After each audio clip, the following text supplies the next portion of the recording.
Baiklah saudara sekalian, keluarga besar di Universitas Adibuana Surabaya. Ini adalah arsip-arsip saya ketika saya membangun bagaimana para dosen muda untuk aktif ya, bangunkan dirinya untuk melihat masa depan bagaimana universitasnya. Ini adalah saya berikan ketika itu pada tahun 2014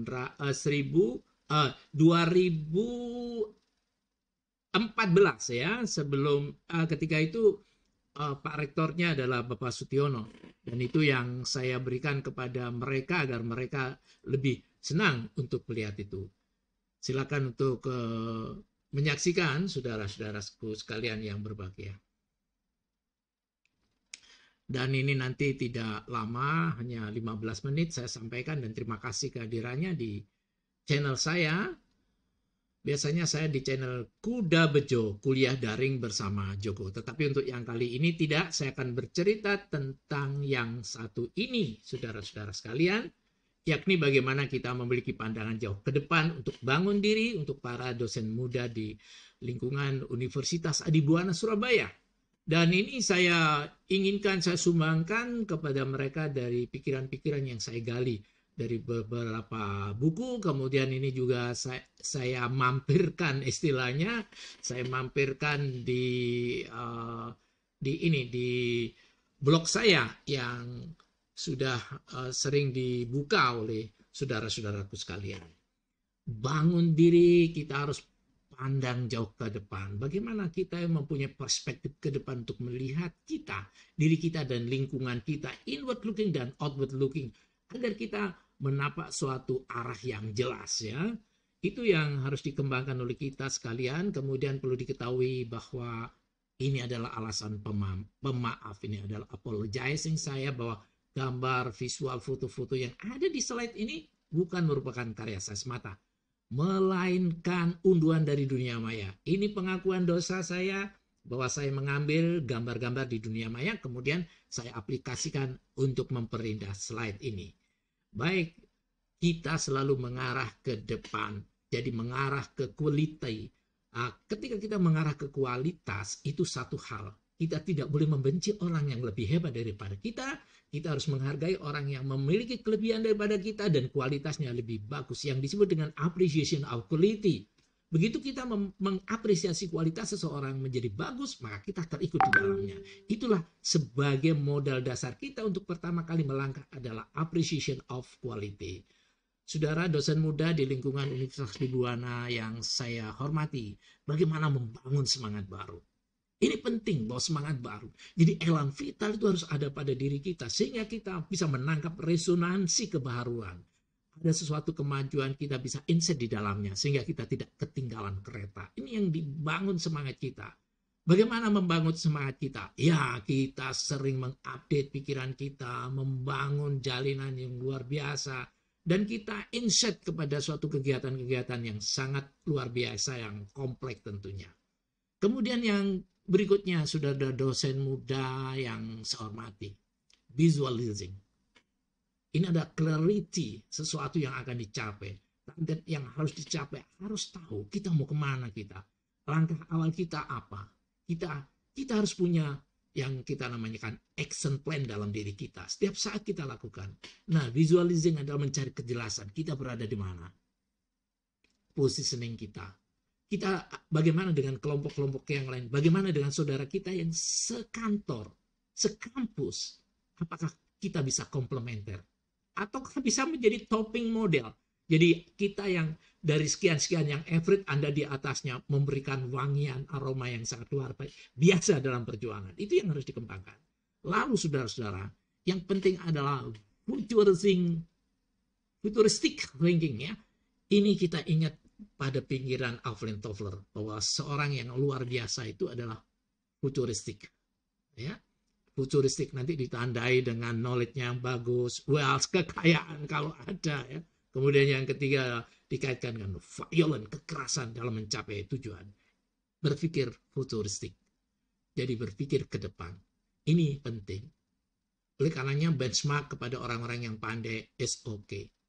Orang-orang yang mapan di dalam pikiran is okay. Diskusi-diskusi, mengunggah pikiran, membuka buku-buku filsafat itu adalah yang harus dikedepankan. Saudara, para dosen muda yang saya hormati, ada Zoeing World Science. Itu apa? Memperkirakan masa depan. Kira-kira aku iki nangdi begitu ya. Bahasa Surabayanya. Kita mau kemana untuk ke depan itu?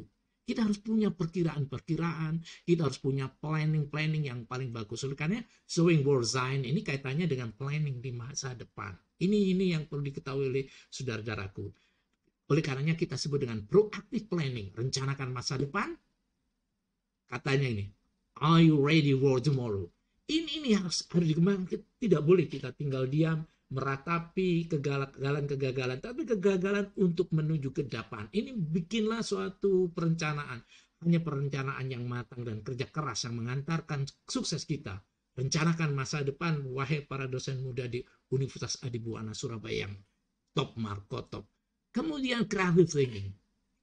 Yang perlu diketahui sekarang adalah Ebu dan era yang penuh dengan kelimpahan data, kelimpahan informasi, dan kreativitas itu dibangun. Kemampuan kita menggabungkan, kemampuan kita mengcoding data-data yang berserakan untuk dijadikan sebuah kekuatan. Kedahsyatan adalah ketika kita fully in knowledge, tetapi bukan ignorance. Fully in knowledge adalah bagaimana kita menggali data-data yang bermacam-macam itu, kemudian kita buat sesuatu yang jadi sharp, yang kalau menurut saya yang paling lancip di dalam kehidupan. Creative thinking. Kita menang karena kreasi dan kreativitas. Saudara, ini adalah orang yang takut terhadap risiko, takut mengambil risiko. Itu adalah orang yang keliru. Take a risk. Ambil sesuatu risiko dan kita berani menghadapi. Disitulah ujian kita menjadi ayam sayur atau ayam goreng atau mungkin menjadi ayam petarung yang sangat luar biasa. Saudara dosen muda yang saya hormati, processing alignment.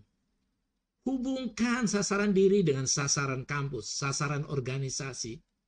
Ini dihubungkan, tidak boleh tidak. Di dalam suatu kegiatan itu kita harus namanya goal congruent. Goal diri kita adalah goalnya universitas. Jangan goalnya universitas Anda ngikut-ngikut. Anda jadilah bunga anggrek yang menempel di sebuah pohon besar yang Anda memberikan keindahan. Itu boleh. Nah, processing alignment tidak seperti itu, tapi menghubungkan diri kita dengan sasaran organisasi agar organisasi akan lebih matang di ke depan dan Anda akan menjadi penumpang yang paling punya kontribusi. Kemudian ini saudara sekalian, coding alignment. Coding, kalau kita berbicara di coding itu adalah kalau itu permata, itu digosok akan menjadi bersinar. Semacam itu. Ini harus ada sebuah harmonisasi inward looking dan outward looking. Ke dalam dan keluar. Itu yang harus dikedepankan. Oleh karenanya kita harus kelihatan mutiara-mutiara ini. Baik di dalam maupun keluar. Sehingga kita menjadi pribadi-pribadi yang mampu memenangkan dan membangun diri kita untuk menuju masa depan. Nah, continuous learning, kembangkan pengetahuan. Tanpa itu tidak bisa. Knowledge kita yang tanpa diupdate itu sama dengan kita tidur lelap tanpa dibangunkan. Dan kita tidur selama-lamanya alias kita dibenamkan dalam tanah yang dalam. Oleh karenanya continuous learning sangat dibutuhkan. Saudara, embracing change. Embracing itu artinya memalukan, mempermalukan dalam bahasa-bahasa yang saya ambil dari kamus-kamus yang ada. Tetapi ini maksudnya adalah kita merubah diri kita sehingga orang tidak menyangka dengan kesederhanaan kita ternyata kita luar biasa. Kita kelihatannya ya biasa-biasa saja, tetap kita bisa timbulkan kedasatan dan akhirnya ada kata-kata gak ngiro, katanya begitu orang Surabaya, tidak mengira bahwa dia adalah mutiara yang luar biasa yang bisa mempermalukan kita. Ternyata tiba-tiba dia menghentakkan kakinya dan bumi bergoyang. Begitulah saudara-saudara sekalian, terima kasih perhatiannya dan sekali lagi sampai jumpa. Mudah-mudahan nanti akan bisa ketemu lagi untuk bercita rasa dan bersukaria bersama-sama. Begitu saudara-saudara sekalian. Itulah saudara, akhirnya sampai jumpa bersama Kuda Bejo, kuliah daring bersama Joko. Matur nuwun.